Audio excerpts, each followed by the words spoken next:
Good morning, everybody. Hi. Good to see y'all. Take your time, make yourself comfortable, sit down, get cozy, settle in.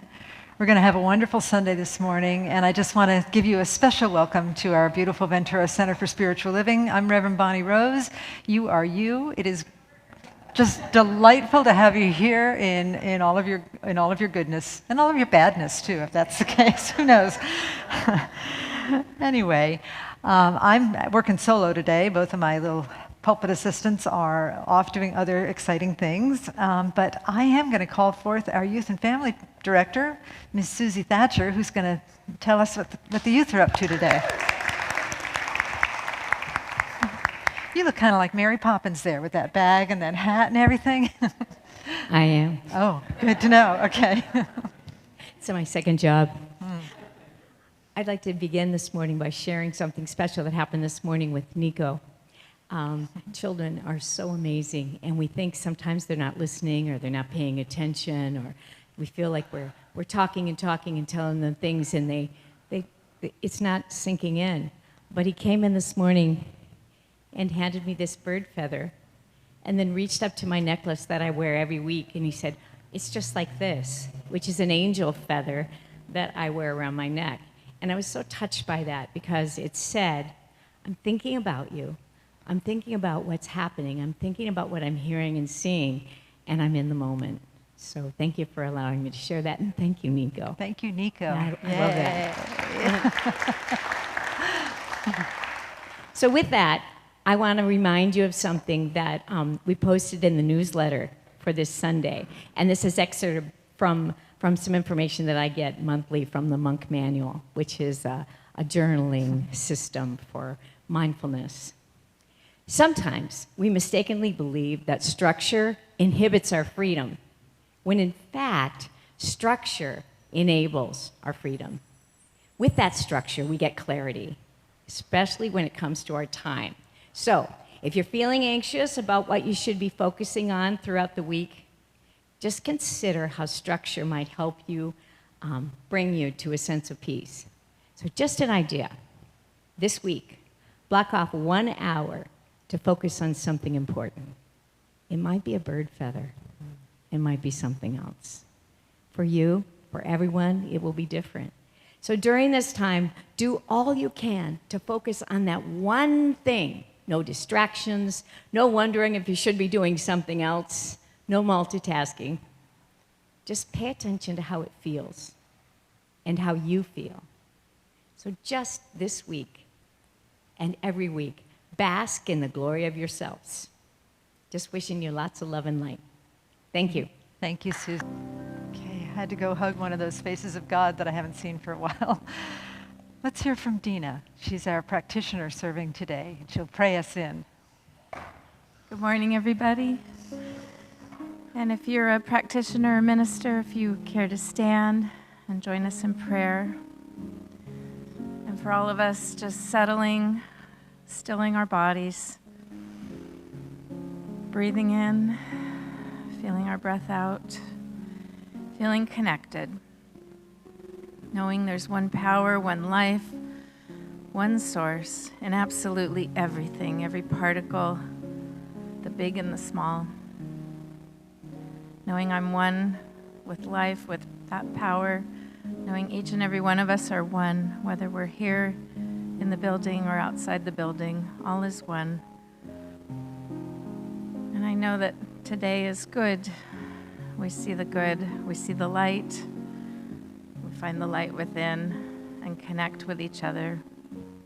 And I know that Bonnie's words and Kusala's words and Jessica's music resonate somewhere in us. We pay attention. I give thanks for our time together. I give thanks for this Sunday. I give thanks for Jennifer on her journey, her commencement today as a minister, and for all the friends. I release my words into the law. I know they are so, and together we say, and so it is. What Dina meant about Jennifer on her journey, just so we're all on the same page, is that One of our practitioners is graduating from the School of Ministry today. Jennifer started here when her kids, I measure it in kid years, her children were little, like the youngest was 2 years old, and now he's about 6 feet tall.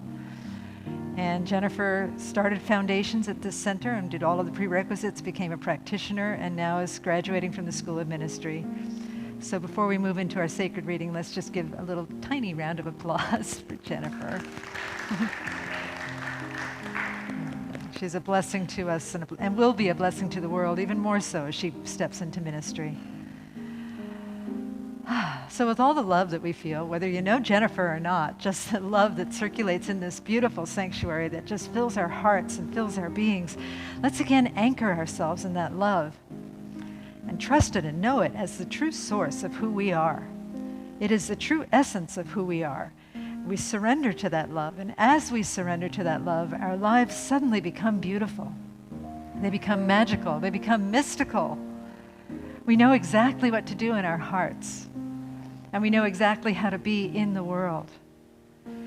We know that, as Susie said in her children's message, that beyond all of the things that tempt us away from our center, there are things like bird feathers and grains of sand and moonlight and starlight and sunlight, all of these things that are just so magnificent, blades of grass, our own beating hearts that are just so beautiful. And so here today we take a moment to focus on the things in our lives that we sometimes take for granted. And we breathe into that awareness, and we trust ourselves to know what is calling us right now. We breathe in, we breathe out, we allow ourselves to be, and we listen to the words of our sacred reading. Learning to Stay by Pema Chodron. In meditation, we discover our inherent restlessness. Sometimes we get up and leave. Sometimes we sit there, but our bodies wiggle and squirm and our minds go far away. This can be so uncomfortable that we feel it's impossible to stay. Yet this feeling can teach us not just about ourselves, but also about what it is to be human. All of us derive security and comfort from the imaginary world of memories and fantasies and plans. We really don't want to stay with the nakedness of our present experience. It goes against the grain to stay present. These are the times when only gentleness and a sense of humor can give us the strength to settle down. The pith instruction is stay. Stay. Just stay. Learning to stay with ourselves in meditation is like training a dog. If we train a dog by beating it, we'll end up with an obedient but very inflexible and rather terrified dog. The dog may obey when we say stay, come, roll over, and sit up, but he will also be neurotic and confused. By contrast, training with kindness results in someone who is flexible and confident, who doesn't become upset when situations are unpredictable and insecure. So whenever we wander off, we gently encourage ourselves to stay and settle down. Are we experiencing restlessness? Stay. Discursive mind? Stay. Aching knees and throbbing back? Stay. What's for lunch? Stay. What am I doing here? Stay. I can't stand this another minute. Stay. That is how we cultivate steadfastness. When our emotions intensify, what we usually feel is fear. This fear is always lurking in our lives. In sitting meditation, we practice dropping whatever story we are telling ourselves and leaning into the emotions and the fear. Thus we train in opening the fearful heart to the restlessness of our own energy. We learn to abide with the experience of our emotional distress. Coming back to the present moment takes some effort, but the effort is very light. The instruction is to touch and go. We touch thoughts by acknowledging them as thinking, and then we let them go. It's a way of relaxing our struggle, like touching a bubble with a feather. It's a non-aggressive approach to being here. Take a moment of self-reflection and notice if you've tried to meditate. Do you tend to wander off? Does your mind get very busy? Do you wonder what's for lunch? And just breathe into all of that and know that that's just part of the process. That is just part of the delight of being human and divine at the same time. And that great aspiration to meditate and to sink into something deeper, all of the obstacles that come up are part of it. It's just part of it. Part of forgiveness, part of blessing, part of grace, part of goodness. Sometimes singing our meditations helps. It can draw us into a deeper awareness where instead of us trying to meditate, it seems like something is meditating us. And so today we'll sing together, I Am Remembering Who I Am. A beautiful song about self-remembrance, remembering the true power and presence of the living spirit that some of us call God or others call love or higher power or grace or beingness or joy.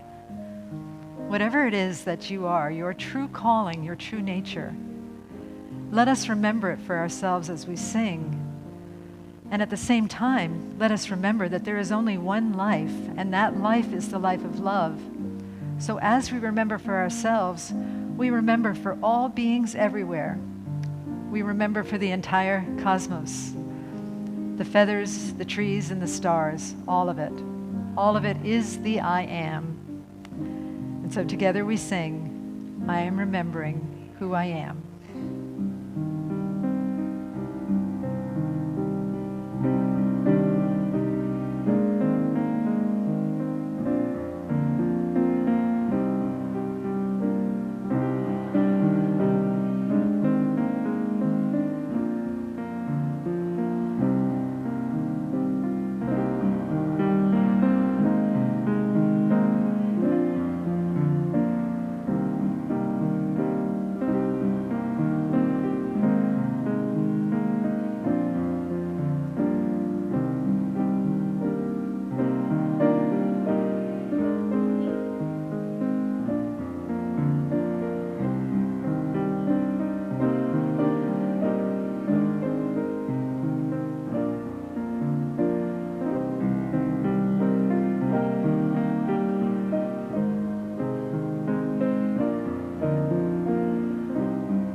In the divine power and presence of this remembrance for all of us, our community and the community of the cosmos beyond.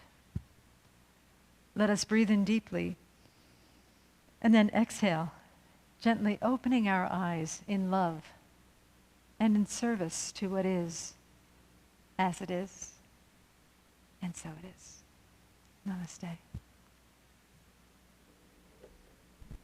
Hello. Good morning. A little chant there was a nice lead into my song. So the song that I wrote, because sometimes we tend to put all our attention on something outside of us, externally. It could be a person, it could be a job, it could be a hobby, it could be anything. So this song is called Figuring Out Me, to where sometimes we need to just sit with ourselves. Sometimes I may need to talk it out in prayer. Sometimes I need to just listen in meditation. So, here it goes.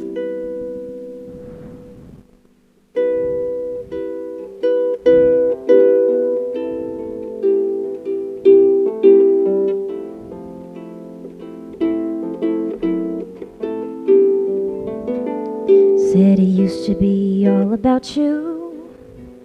Now I'm figuring out me. 'Cause before I used to please, compromise and being happy. I said it used to be all about you. And now I'm figuring out me. 'Cause before I used to please, compromise and being happy. Said once upon a time, way back in the day, I would just do what people would say. Was insecure, wasn't sure, didn't know how to shine the light inside so bright. So I looked to you, 'cause I thought you knew everything and what was best for me. But now I realize that I was blind, 'cause all the answers are inside. It used to be all about you, and now I'm figuring out me. 'Cause before I used to please, compromise and being happy. I said it used to be all about you, and now I'm figuring out me. 'Cause before I used to please, compromise and being happy. I used to ask my mom on a daily if I'm okay. Look to others for reassurance, 'cause I cared what they say. See, I was looking outside, but now I'm realigned. Don't gotta sweat the small stuff. My eyes are open, I woke up, and I affirm I am enough.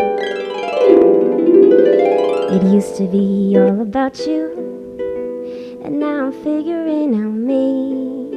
'Cause before I used to please, compromise and being happy. I said it used to be all about you, and now I'm figuring out me.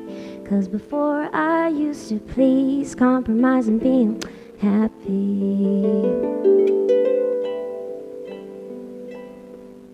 I thank God for taking you out of my life, put an end to the letdown, shame, strife. Now I focus my attention on me. Don't get me wrong, I'm not pretentious. Please, my heart has been opened up, mind soaking in the thought about my head now. The former I forgot, behold, I will do something new. Isaiah left Bears, new friends to the crew. Whoa, the rider goes up and go down. Queen of the mountain, collecting my crowns. I exude gratitude for the season amplitude. So if you feel like your life's in a rut, just stop observing, honey, make some cuts. It used to be all about you, and now I'm figuring out me. 'Cause before I used to please, compromise and being happy. I said it used to be all about you, and now I'm figuring out me. 'Cause before I used to please, compromise and being happy.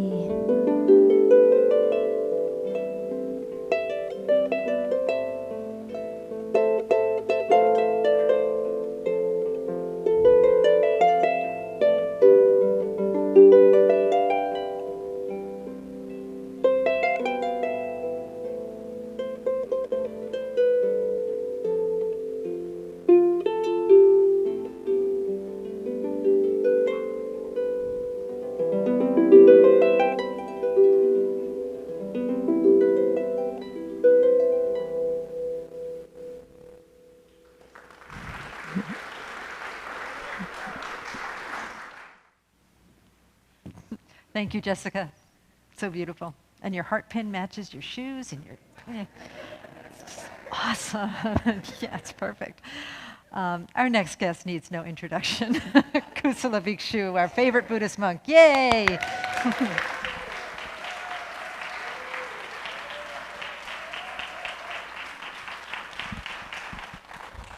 It's good to be here.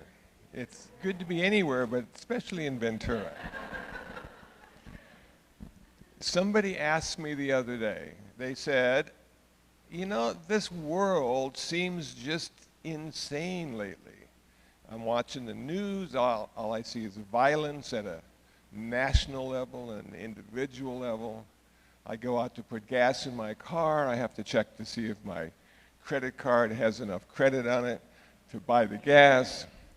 And I don't see any place that's a refuge in the world.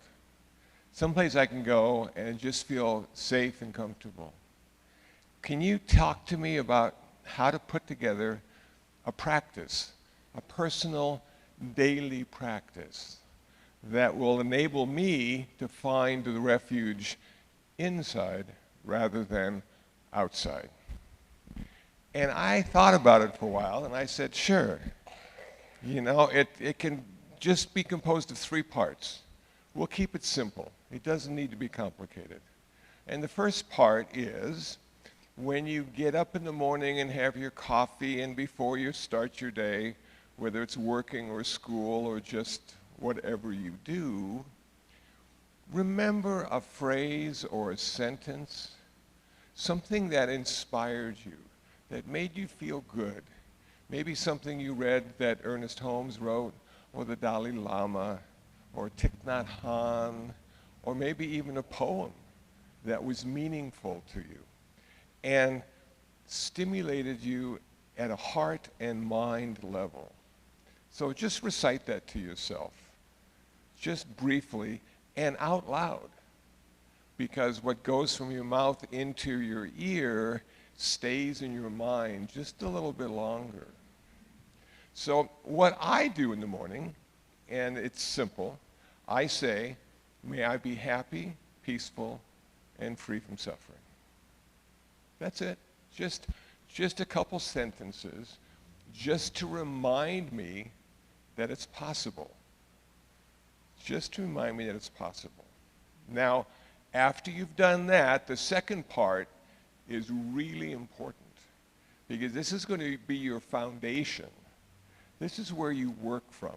This is where you live most of the time. And in Buddhism, we call it the 5 precepts, but it's not Buddhist, it's human. It's how to live with each other. It's how to live next door. Be a good neighbor.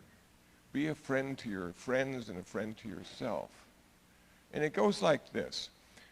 And what you want to do is you want to say the word today, because you're only going to do it today, okay? Until you do it tomorrow, and then it'll be today as well. But the idea I find, especially around New Year's and all those resolutions that we take on, it's such a burden. For the rest of my life, I will not do this. And you're 25.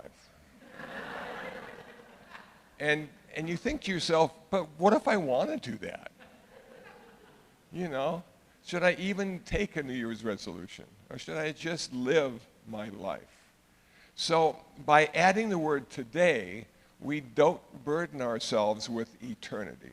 It's just right now. It's the first thing. I will practice not taking life today. Okay.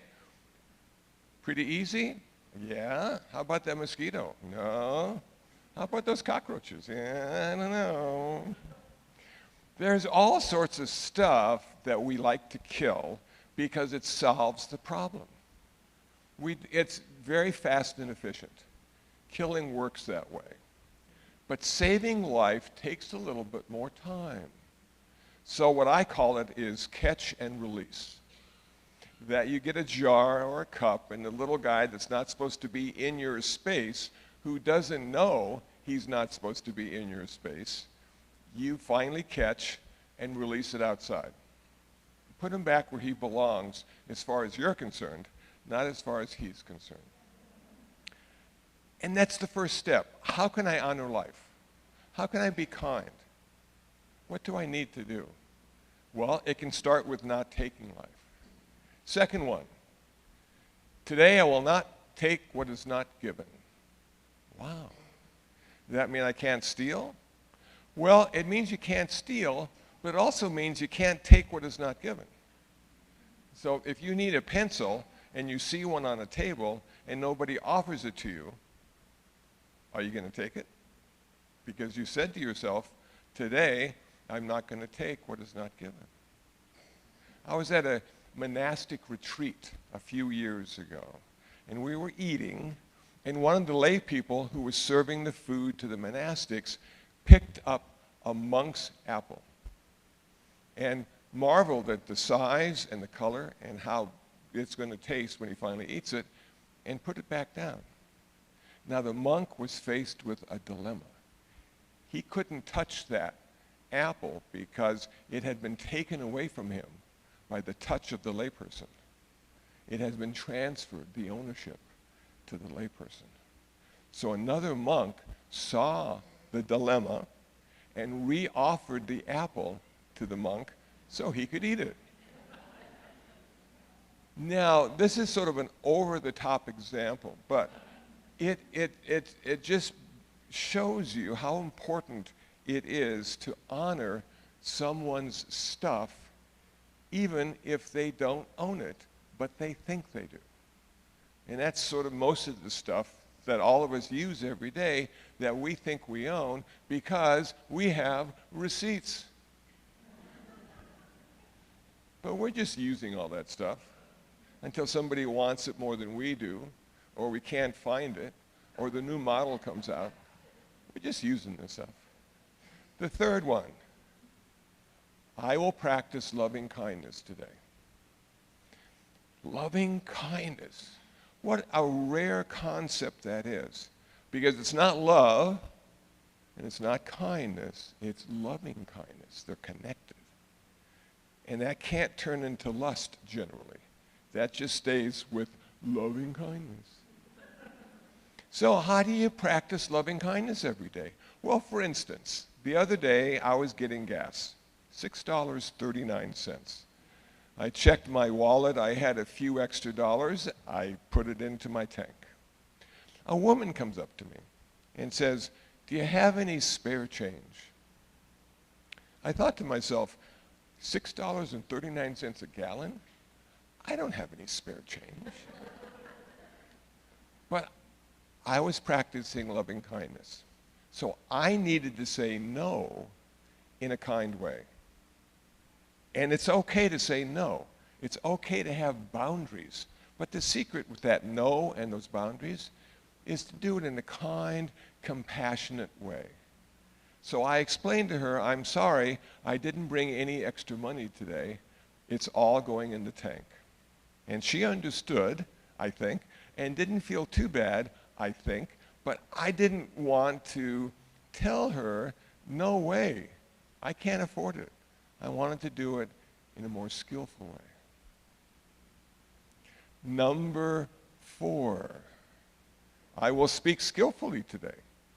I'll have no false speech, malicious speech, harsh speech, idle chatter, or gossip. I will speak in an intelligent, compassionate way today. You may never say anything that day.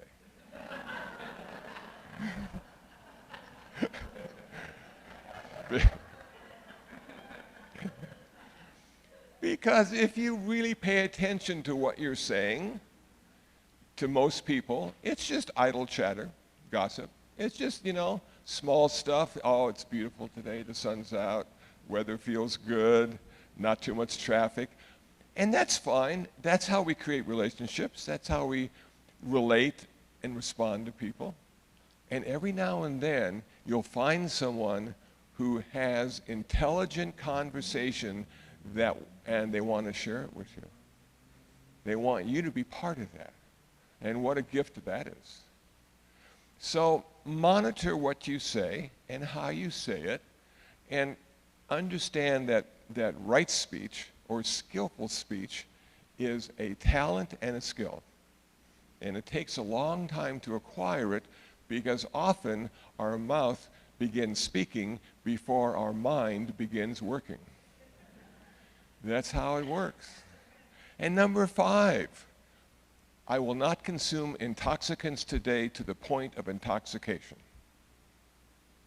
Now, in a more traditional way, it's not consuming intoxicants. But you know what? A lot of people like beer and burritos and salsa and chips, and they don't get drunk, they just get high. Maybe not even that high, maybe just a little high. But it accents their food, makes things taste better, allows them to relax a little bit. One of my favorite blues songs goes, "I ain't drunk, I just been drinking."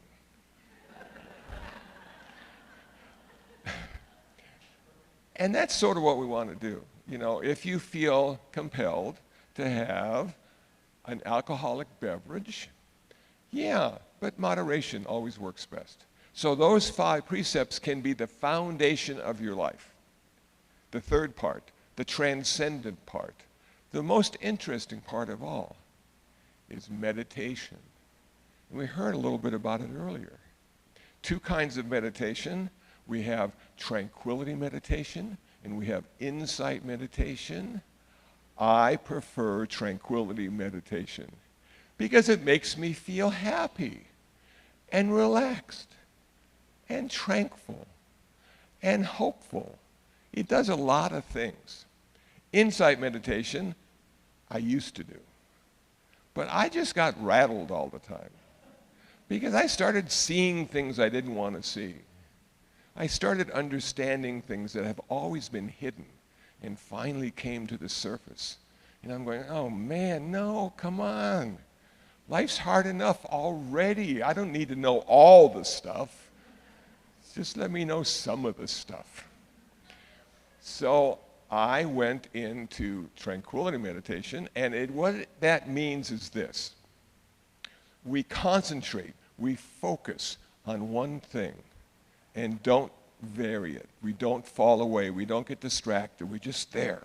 That one thing, that one thing.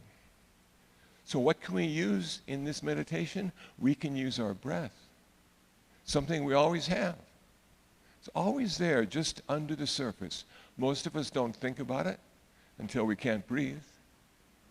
Most of us don't think about it, and we have been 5 minutes away from death our whole life. Because when you stop breathing, you don't have much time left. Wow, 5 minutes away from death our whole life, and we made it? We're still here? We're still breathing? What a miracle the breath is. Okay, so we take our attention and we put it on the tip of the nose, and we feel the sensation of breath going out and coming in, going out and coming in. The cool part about this, sensation always happens right now. Doesn't happen in the future, doesn't happen in the past.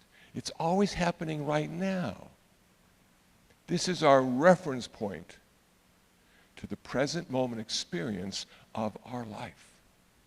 It brings us right into what's happening now. And we're able, after a period of time, to let go of what's going to happen or what did happen. It's just what's happening now. And right now, we're breathing out and in, out and in. But the mind gets distracted so easily because the mind wants to think.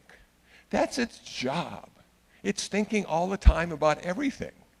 It gives us dreams at night. In the morning, it tells us what kind of cereal we want to eat. Huh? You know? And then it tells us what tie to wear today.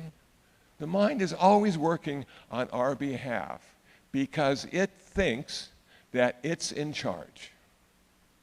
But what happens when you meditate, it's no longer in charge. You've got a choice. You can accept what the mind says is right and true, or you can say to yourself, well, I don't know.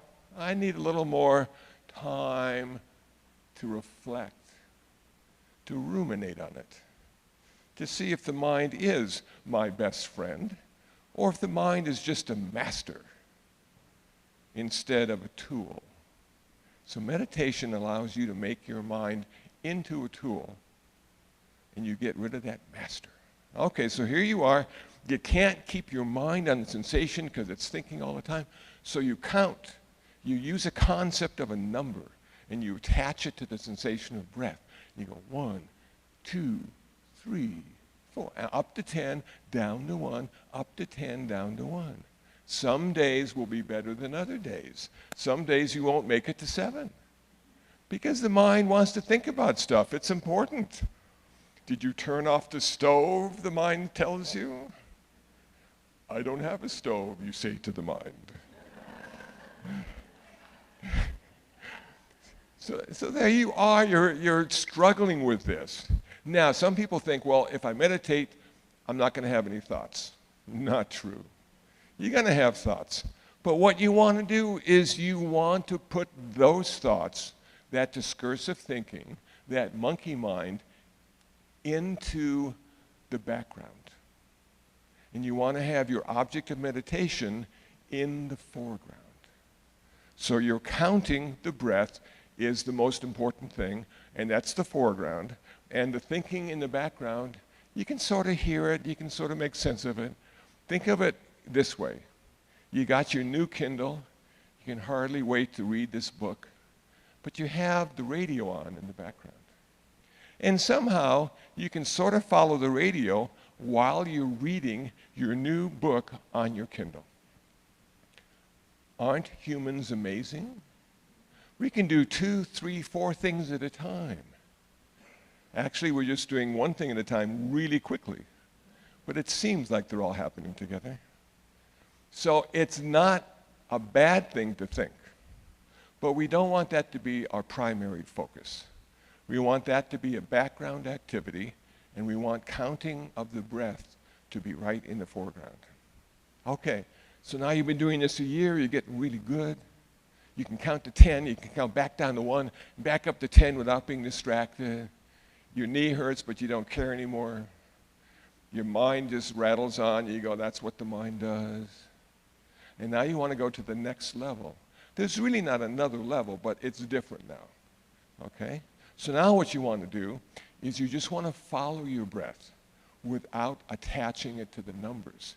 Because those numbers are concepts, and those concepts disturb our mind, and we don't really find the tranquility and peace that we're after because concepts get in our way. But if you're able just to simply follow the sensation of breath without the concepts of numbers, you go into a much deeper place of tranquility and calm and peace. That is so nice after a busy day or before a busy day to be able to use that as your refuge, to go there and feel that you've come home again. Because this is where you live all the time, right now in this present moment. You can't do anything tomorrow because it hasn't happened yet. You can't change anything from yesterday because it's over. This is where your whole life begins and ends and continues right now. So can we do that? Can we find a way to, may I be happy, peaceful, free from suffering? I'm not going to kill anything. I'm not going to steal anything. I'm going to have love and kindness. I'm going to speak skillfully. I'm not going to get drunk today. And then can I go and find that peace in my breath?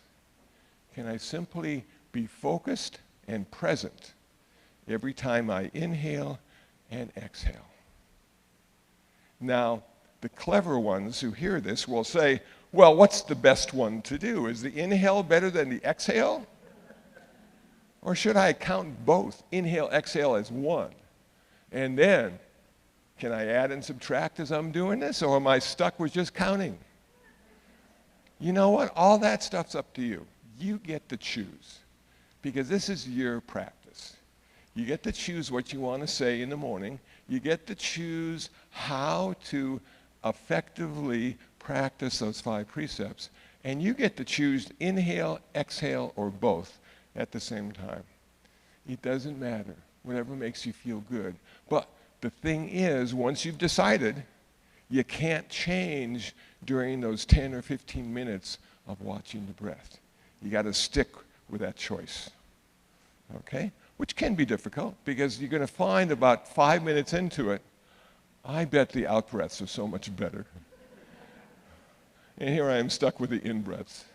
What's wrong with me? You know?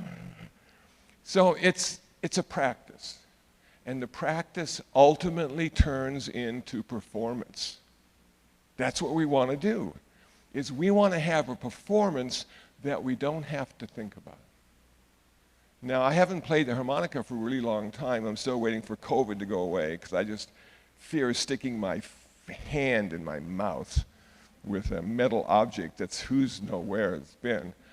But the deal is, I practiced for a really long time before I was able to play the thing and make it sound like anything bluesy at all. There was a moment, there was a transition that I went from practice to performance. It was magical. I couldn't make it happen myself. I couldn't pull it to make it happen faster. I couldn't push it to make it happen faster. It had its own life cycle, this practice thing. So who knows how long we're going to practice? Probably the rest of our life. But the rest of our life is today. Thank you for listening and being present and having a face.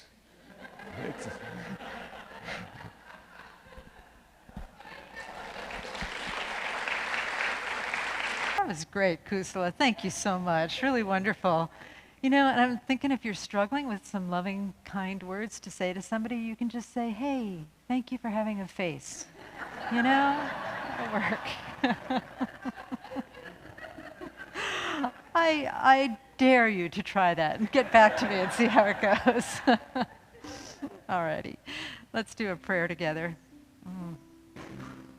Just centering into the beauty of this community and this love that's created by all of us coming here together by divine appointment, just to celebrate spirit, to celebrate all of the manifestations of spirit in ourselves, in Buddhism, in our denomination, which is Centers for Spiritual Living, in all of the divine paths that we celebrate. And they all have this essence of something greater, something beyond the smaller self, and yet the smaller self is part of it as well. So I just celebrate the whole thing, this whole thing that is beyond words, that I can't describe, but that I can sometimes feel in my body and feel in my heart and feel in my awareness. And for now, let's call that God. Let's call it love or higher power, and just know that it is. It is right here, right now, living and moving and having its perfect being through each of us. And so in this moment, I know that this thing that we call God or life or love, that this thing is life itself, that it is so much greater than a figure, than an idea. It is the energy that infuses our world and infuses our bodies. It is that which beats our heart, that which causes our breath to flow in and flow out.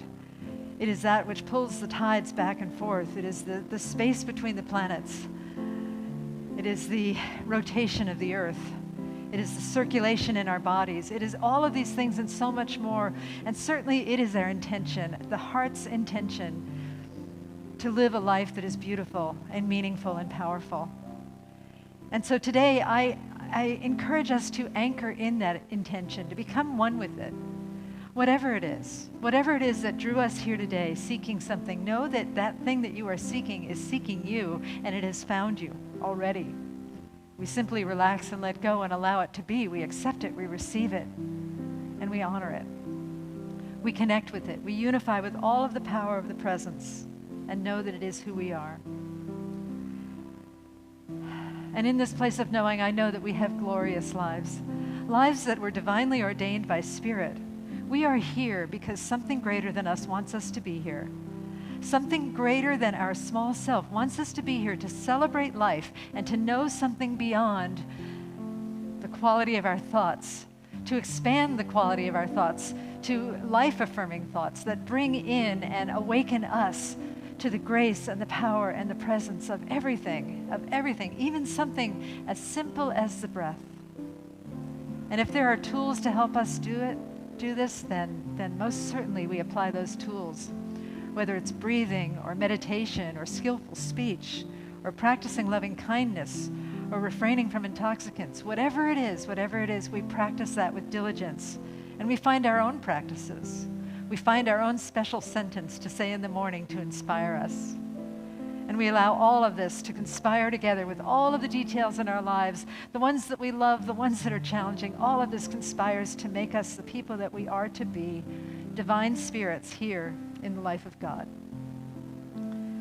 And so I trust that people have hope in this prayer, that we know that we are greater than we think, that we know that we are powerful, that we are loving, and that there is a strong intention that wants to express through us in mystical and wonderful and marvelous ways.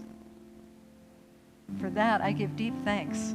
I give deep thanks for all of the hearts that have been touched here, all of the minds that have been opened, all of the breath that circulates, all of the circulation that occurs as we take this message within ourselves and become this message and bring it out into the world to touch and transform all of our relationships, and thereby transform the planet, the cosmos, the sun, the stars, and moving back into all of the tiny details of our lives, our community, our country. May everything be consumed with the grace that we carry forth with us today. I give deep thanks for this time together, and I bless this time together. I bless all paths to God, churches, synagogues, temples, mosques, ashrams, fundamentalists, atheists, all beings, for all beings everywhere are a blessing in their own unique and sometimes surprising ways. And so with a heart that is so filled with gratitude and so filled with blessing, I say, thank you, Spirit, thank you, love, thank you so much for being who I am, who we are. And I release these words into the divine mystery. And together we say, and so it is. So it is. Namaste. So now is our time of offering, and I just encourage you to witness the beauty in this beautiful space and know that we do wonderful work in the world, that your contributions help. We tithe on a portion of what you give to us so that we can assist other inspiring organizations and people in the world. And at this point, I'll ask you to please take your offering out and place it over your heart and breathe in deeply. And we'll do a prayer together to affirm that this offering is a sacred practice. And so please repeat after me. We trust in Spirit. Love is the giver and receiver of all that we are. We offer our gifts. They are an outer expression of our inner abundance. Our gifts bless many and return to us multiplied in miraculous ways, so that we may give again. And so it is. Namaste.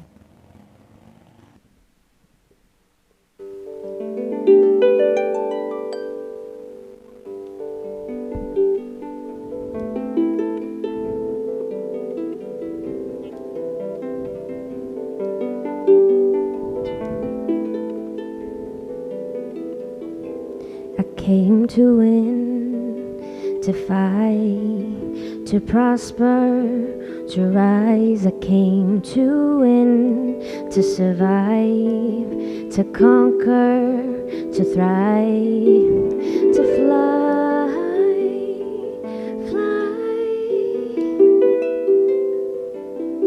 to fly, fly. I wish yesterday, it will rain all day. Maybe that'll kind of make the pain go away. Trying to forgive you for abandoning me. Praying, but I think I'm still an angel away. Angel away, yeah, strange in a way. Maybe that is why I chase strangers away. They got their guns out aiming at me, and I become you when they aiming at me. Me against them, me against enemies, me against friends. Somehow they both seem to become one. A sea full of sharks and they all smell blood. They start coming and I start rising. Must be surprising, I'm just surmising. I win, thrive, soar, higher, higher, higher, more fire. I came to win, to fight, to conquer, to thrive. I came to win, to survive, to prosper, to rise, to fly, fly, to fly, fly. Everybody wanna try to box me in, suffocating every time it locks me in, paint their own pictures and they crop me in, but I will remain where the top begins, cause I'm not a word, I'm not a line, I'm not a girl that can never be defined, I'm not fly, I'm levitation, I represent an entire generation. I hear the criticism loud and clear, that is how I know that the time is near. See, we become alive in a time of fear, and I ain't got no time to spare. Cry my eyes out for days upon days, such a heavy burden placed upon me, but when you go hard, your nays become yays. Know that God is there with you always. I came to win, to fight, to prosper, to rise. I came to win, to survive, to conquer, to rise, to fly, fly, to fly, fly. Get ready for it, get ready for it, get ready for it. I came to win. Get ready for it, get ready for it, get ready for it. I came to win. Sing it with me. Get ready for it, get ready for it, get ready for it. I came again. Get ready for it, get ready for it, get ready for it. I came to win, to fight, to prosper, to rise. I came to win, to survive, to conquer, to rise, to fly, fly, to fly, fly.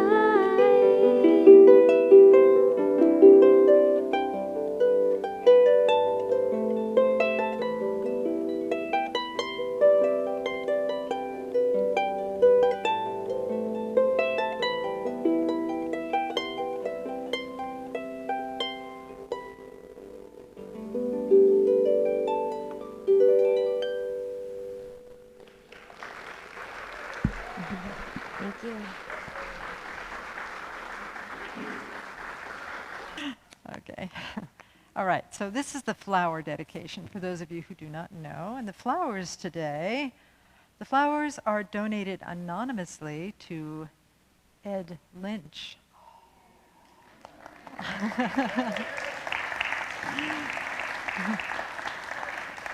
They are donated anonymously to Ed Lynch, who is always cool under pressure at the tech desk. Thank you for volunteering with grace and without expectation. We really appreciate you, Brother Ed. Thank you. Okie dokie. So let's see what else we got going on here. Ambassadors are right there. It's Lacey and Jim. You'll notice them by their blingy teal name tags. And they are here to welcome you if you're new or if you're not new, and they can also tell you information about the church. Meditation is on hiatus until the end of the summer. We usually do a Wednesday night meditation, but we're putting that on hiatus because we're doing a process of visioning and reinvention of the center. So if you're interested in that, talk to me privately. We kind of have a group going already, but we'll take a few stragglers if you want to come in and be part of that. Okay, Roots of Science of Mind. That's taught by our new ministerial graduate, Jennifer Gadbury-Hadris, and that's about the teachers that helped set our founder, Ernest Holm, on his way. It's a really wonderful book with lots of great philosophy, great readings, so the information for that is on Zoom as well. Healing Mantra concert is coming up. It's a solstice concert. It's on Monday, June 20th, and that's with Brock Travis and Kelly Jean. That's going to be here in the sanctuary live, but also live streamed. David Kerrigan, you're making an announcement. It says here on my paper, so you must be, okay? While you're coming up, I'll just jump in with some other stuff. We need some more hospitality and technician volunteers to. Maybe you'll get flowers if you act like Ed and you know, demonstrate grace under pressure back there.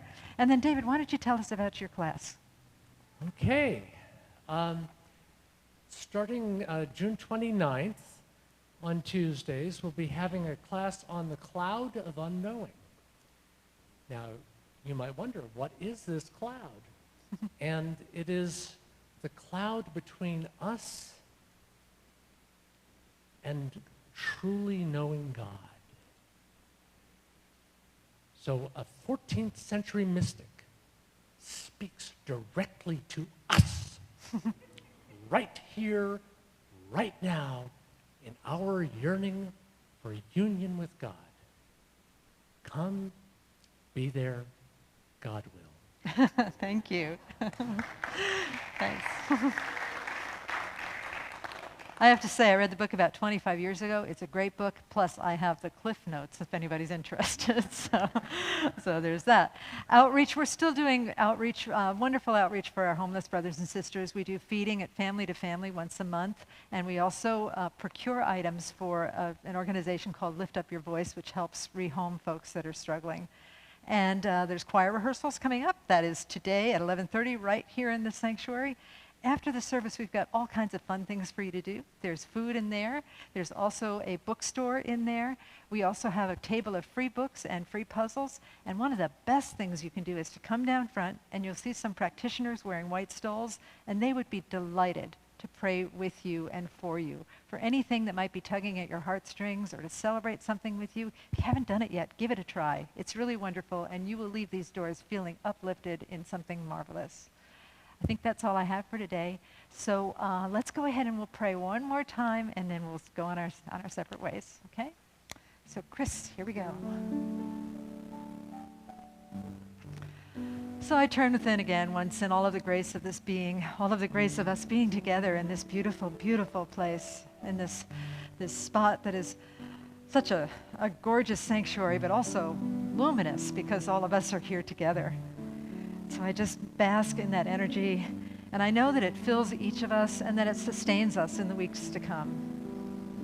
And so in this place, I trust that our time together has been great and graceful, that learning has occurred and that hearts have opened, and that we leave this place with a deeper understanding of who we really are and the inspiration to take our knowing of who we are and apply it to the world around us, to allow the spirit of us to become matter, to allow the word to become flesh through us, to ripple out acts of goodness and acts of kindness that bless the entire world.